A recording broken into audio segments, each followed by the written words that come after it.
వారం క్రితం నేను అసోసియేషన్ లీడర్లు, యూనియన్ లీడర్లు చేసినటువంటి విన్యాసాల గురించి మాట్లాడాను.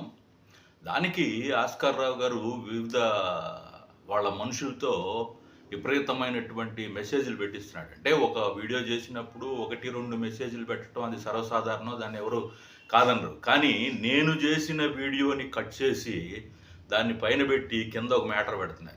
అంటే నేను పేడకళ్ళు తీసుకొని వచ్చి చదువుకున్నాను, అంటే కష్టపడి చదువుకొని వచ్చాను అన్న దాన్ని వాళ్ళు చాలా అసహ్యంగా నేను చేశానన్నట్టుగా చూపిస్తున్నారు. అందుకని చెప్పి నేను ఈ వీడియో చేయాల్సి వస్తుంది. వాడెవడో ఫస్ట్‌లో ఒక ఒక మ్యాటర్ ఒకటి పెట్టాడు కింద పేరు లేకుండా, క్రిమినల్స్ అని. టీఎన్టీసీ వాళ్ళందరూ క్రిమినల్స్ అని పేరు పెట్టారు అని అని వాడు ఆ మ్యాటర్‌లో పెట్టాడు. సరే, మేము క్రిమినల్స్ అనేదానికి అర్థం ఏంటిరా అంటే, ఇప్పుడు అతను ఎందుకు పెట్టాడంటే, అతను అనంతపురం నుంచి పెట్టుంటాడు అనుకుంటున్నాను నేను. అతను ఎందుకు పెట్టాడంటే, నా మీద ఒక ఎస్టీ, ఎస్సీ కేసు ఉంది. అదే ఈ విధంగానే మనం అన్యాయాన్ని ఎదిరిస్తూ వాళ్ళకి ఎదురు తిరిగితే అక్కడ కూడా వాళ్ళ బ్యాచ్ ఉంది ఇక్కడ కూడా. ఆ బ్యాచ్ వాళ్ళతో చేతులు కలిపి నా మీద ఎస్టీ, ఎస్టీ కేసు పెట్టించారు. అది నేను క్రిమినల్ అతగాడి ఉద్దేశంలో. అరే, క్రిమినల్ అంటే ఏంటో తెలుసా? సబ్ యూనిట్ ఆఫీసర్గా సిహెచ్ఓ వెళ్ళటం క్రిమినల్. సబ్ యూనిట్ ఆఫీసర్గా సిహెచ్ఓ ఆంధ్రప్రదేశ్లోగా తెలంగాణ ఎక్కడన్నా ఉందా? లేదు కదా. అట్లాగే ఓడీ లేకపోయినా నాకు ఓడీ ఉందని చెప్పి డాక్టర్ని బెదిరించి జీతం తీసుకోవటం క్రిమినల్. తీసుకున్న తర్వాత ఓడీ లేదని తెలిసి మళ్ళీ నువ్వు డబ్బులు కట్టవా వెనక్కి చలానా అంటే ఇప్పటి వరకు కట్టకుండా ఉండటం అనేది క్రిమినల్.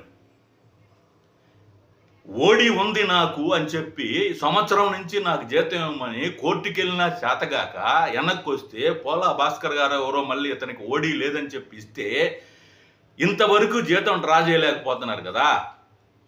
ఉద్యోగం చేయకుండా ఎట్లా జీతం ఇవ్వాలని చెప్పి గవర్నమెంట్ అడుగుతుంది. నువ్వు జీతం తీసుకోలేంతవరకు ఇవన్నీ కూడా క్రిమినల్ కిందకు వస్తాయి. నా వీడియో కొద్దిగా కట్ చేసి పైన పెట్టి కింద నీ మ్యాటర్ పెడుతున్నావు చూసా, అది క్రిమినల్. ఈ క్రిమినల్ కిందకి రావు. నేను చదువుకోలే, కరెక్టే, నేను చదువుకోలేదంటే కష్టపడి చదువుకున్నానని అర్థం. అది నీకు మాదిరిగా ఎల్ఎల్బీలు అవన్నీ చేయలే నేను. అట్లాగే చదువుకోకపోతే నేను ఏఎన్ఎం మనసు ఏ విధమైనటువంటి నిష్కల్మషంగా ఉంటుందో నేను కూడా అట్లా ఉంటా. అమ్మాయి చూసావా, ఏఎన్ఎం పొద్దున్న లేచిన దగ్గర నుంచి పాపం ఇంటి దగ్గర పని చేసుకొని గబగబా ఏరియాకి వెళ్ళి పని చేసుకొని ఆ అమ్మాయికి తీరిక లేకుండా, అంటే ఒకడి మీద ఇంకొకడి మీద ద్వేషం పెంచుకునేటటువంటి తీరిక లేనటువంటి సమయం ఆమె గడుపుతుంది. అంత నిష్కల్మషంగా ఉంటుంది. నేను కూడా అట్లాగే ఉంటా.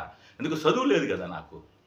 నీలాగా చదువుకుంటే ఇగో పైన చెప్పినటువంటి మోసాలన్నీ చేసుకుంటూ వచ్చేవాళ్ళం. ఐఎన్టీసీ అన్నావు, ఐఎన్టీసీ తగాదా పెట్టుకున్నారు. తగాదా పెట్టుకొని ఐఎన్టీసీ విడదీశారు. సంజీవ్ రెడ్డి గారిని పొడుస్తాను, ఇడుస్తాను, గడుస్తానని చెప్పి గదిలోకి వెళ్ళి, సార్ నమస్తే సార్, నన్ను ఏమనుకోమా అంటే నేను బయట మాట్లాడాల్సి వచ్చింది అని చెప్పా చూసా. అది అట్లాంటి ఐఎన్టీసీని విడదీశారు. సరే, ఆ తర్వాత మళ్ళీ ఏపీజీఏ అని వెళ్ళారు. ఏపీజీఏలో గత 5-6 సంవత్సరాల నుంచి 5 సంవత్సరాలు జగన్ కాలం మొత్తం నువ్వు ఓడీలు తీసుకున్నావు, మీ వాళ్ళందరికీ ఇప్పించావు, సర్టిఫికేట్లు ఇచ్చావు. కానీ ఆ 5 సంవత్సరాల్లో ఐఎన్టీసీ గుర్తురాలా, ఐఎన్టీసీలో నువ్వు ఆ సర్టిఫికేట్లు ఇప్పించలా. సరే, కోర్టుకి వెళ్ళినా 2016లో కోర్టుకి వెళ్ళారు. కోర్టుకి వెళ్తే అది కొట్టేశారు. అది ఈయనకి తెలియదు, ఈయనకి పాపం అవగాహన లేదు అంటున్నాను. 163 కేడర్లు కాదు నాన్న, 186 కేడర్లు ఉన్నాయి మెడికల్ అండ్ హెల్త్ డిపార్ట్మెంట్లో. చదువుకోలేదు నేను, కరెక్టే, కానీ నాకు కొంచెం అవగాహన ఉంది. నీ అంత పెద్ద అవగాహన లేదంటే, నీ అవగాహన అంటే అది కదా. ఆ అవగాహన లేవు. డబ్బులు ఇచ్చి మేనేజ్ చేసి ఏసీఎల్ ఆఫీస్లో కానీ డిహెచ్ ఆఫీస్లో కానీ మీరు డబ్బులు ఇచ్చి మేనేజ్ చేసి మీరు తెచ్చుకున్నారు. ఇప్పటికి మేము ఘంటాపదంగా చెబుతాం, అది చెబుతాం, రేపు పొద్దున ఏసీబీకి కూడా ఇస్తాం ఏ విధంగా తెచ్చారని. నీ కోర్టు తీర్పు ఉందన్నావు కదా. 2018లో మమ్మల్ని డిహెచ్ఈ గారు పిలిచింది, ఇదిగో మినిట్స్ కాపీ అని పెట్టావు కదా, ఎంత పెద్ద కాపీ, 40 డిమాండ్స్ పెట్టి 40 డిమాండ్స్లో ఒకటన్నా తీర్చావా? ఒకటన్నా కోరిక తీరిందా? పోనీ 40 డిమాండ్స్ పెట్టి మినిట్స్ పెట్టావు, నన్ను పిలిచారు అని చెప్పి. అరే, 40 డిమాండ్స్ ఎందుకు? నువ్వు కోర్టు జడ్జిమెంట్ పెడితే పోయేది కదా, మేము అందరం కింద పైన ముడుచుకొని కూర్చునేవాళ్ళం కదా. నువ్వు కోర్టు జడ్జిమెంట్ పెట్టు, నీకేదో అనుకూలంగా వచ్చినటువంటి జడ్జిమెంటు.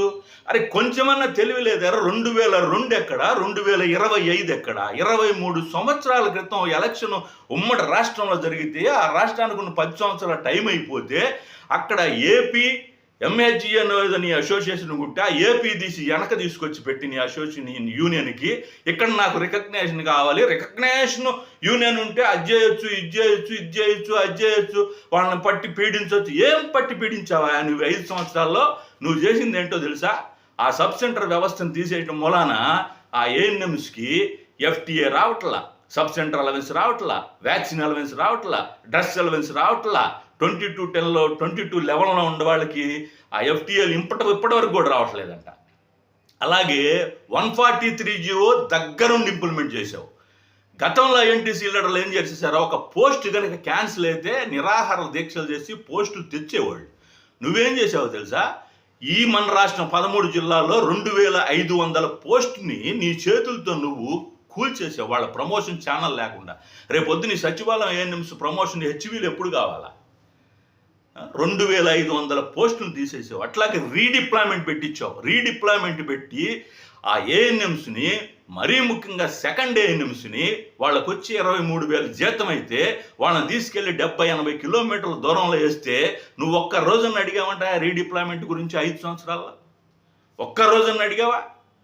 నువ్వు చేసిన పనులు ఇవి అంతే తప్పితే నువ్వేమో ఎంప్లాయీస్కి ఏమో ఉరగబడిసింది ఏమి లేదు.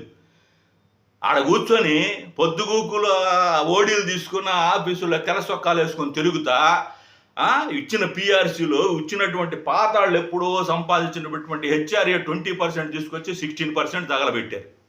ఇది నువ్వు చేసిన పని. ఇట్లాంటివి చేసావు. వాడెవడో నన్ను క్రిమినల్ అంటున్నాడు. అరే క్రిమినల్ అంటే ఇదిరా అర్థం. అరే బాట్కావ్, సారీ నేను ఈ మాటలు మాట్లాడకూడదు. చాలా అసహ్యంగా ఆ మ్యాటర్లు పెట్టడం వాళ్ళు చేస్తున్నారు, కింద పేర్లు పెట్టకుండా. అందుకని చెప్పి భాష వాడాల్సి వస్తుంది. ఈసారి కనుక ఇటువంటి భాష వాడి లేదా నా వీడియోలు సగం కట్ చేసి పెట్టి మీరు చేస్తే ఎవరైతే ఫార్వర్డ్ చేస్తారో వాడి మీద సైబర్ నేరం పెడతా, సైబర్ కేసు పెడతా. అర్థం చేసుకోండి నేను ఎందుకు చెప్తున్నాను. నాతో తమాషా చేయొద్దు. ఇది ఇటువంటి ఈ పనులు చేస్తా ఏపీజేని తగలబెట్టారుగా. ఏపీజే సూర్యనారాయణ గారు ఫౌండర్ పాపం. ఆయన నువ్వేదో పెద్ద గొప్ప లీడర్ అనుకొని తీసుకెళ్ళి నిన్ను సెక్రటరీని చేస్తే, అరే ఎక్కడన్నా హాస్పిటల్లో అసోసియేషన్కి యూనిట్ ఉంటుందా? నువ్వు కాకినాడ హాస్పిటల్లో యూనిట్ పెట్టి అక్కడ అందరికీ ట్రాన్స్ఫర్లు కాకుండా చేసావంట. 10 మందిని ఏపీజే అసోసియేషన్లో 36 డిపార్ట్మెంట్లు ఉంటే 10 మందిని మెడికల్లోనే పెట్టావంట. అనకాపల్లిలోనే ఎక్కడో. ఈ కదా మనం చేసే పనులు. అక్కడ అది ఆగిపోయింది. అక్కడ అది ఆగిపోయేసరికి అక్కడి నుంచి ఇక్కడ మళ్ళీ రికగ్నేషన్ అయ్యి ఈరోజు వచ్చావు. అక్కడ 2016 నుంచి రిప్రజెంటేషన్లు ఇవ్వకుండా ఈ రోజున ఎందుకు ఇచ్చావా నువ్వు రిప్రజెంటేషన్? కోర్టు జడ్జిమెంట్ ఉందని అప్పటి నుంచి కంటిన్యూషన్లో ఉంటే ఇప్పుడు మళ్ళీ నువ్వు ఈ ఏసీఎల్కి వెళ్ళి రిప్రజెంటేషన్ ఇవ్వాల్సిన అవసరం ఏంది? డైరెక్టర్కి వెళ్ళి రిప్రజెంటేషన్ ఇవ్వాల్సిన అవసరం ఏంది? నీకు గనక ఉంటే అవసరం లేదు కదా, ఎందుకని ఇస్తున్నావు నువ్వు అట్లా? మరి ఒక్కసారి ఎంప్లాయీస్ అందరూ తెలుసుకుంటారు నాన్న, ఇదేంటో ఆ కథ ఏందో. ఇవ్వాల్సిన అవసరం లేదు. 2016లో కోర్టులో గెలిచి వచ్చాడు. కోర్టు జడ్జిమెంట్ పెడితే పోద్ది కదా. ఇవన్నీ నేను మినిట్స్ పెట్టాను, అది పెట్టాను, ఇది పెట్టాను, అక్కడికి వెళ్ళాను, ఇక్కడికి వెళ్ళాను అని చెప్పి పెట్టేదానికి నువ్వు కోర్టు జడ్జిమెంట్ పెట్టు. పనికిరాదు, వీళ్ళు పెట్టింది కొట్టేస్తున్నావు అని చెప్పి పెట్టు. నేను మూసుకొని కూర్చుంటా. ఎందుకు నాకు ఈ బాధ? అందుకని ఎంప్లాయీస్ అందరికీ నేను విజ్ఞప్తి చేసేది ఏంటంటే, ఇటువంటి వాళ్ళు క్రిమినల్స్ అవి ఇవన్నీ చెప్తా ఉంటే మీరు నమ్మకండి. మమ్మల్ని చూడండి, నన్ను చూడండి. నేను ఎక్కడా ట్రాన్స్ఫర్ ఆపుకోలా. ఈయన తీసుకెళ్ళి సబ్ యూనిట్ ఆఫీసర్గా సిహెచ్ఓ చేస్తున్నాడు. మళ్ళీ వెళ్ళి అక్కడ ఏదో మళ్ళీ పిహెచ్ఓలో ఎంపీహెచ్ఓ ఉంటే మళ్ళీ వెళ్ళి అంటే 143Gలో 2 ఉంటారా? సిహెచ్ఓ ఎంపీహెచ్ఓ ఉంటారా? ఉండరు కదా. మళ్ళీ అక్కడ ఉంటున్నాడంట. నన్ను తిరుపతి చేశారు.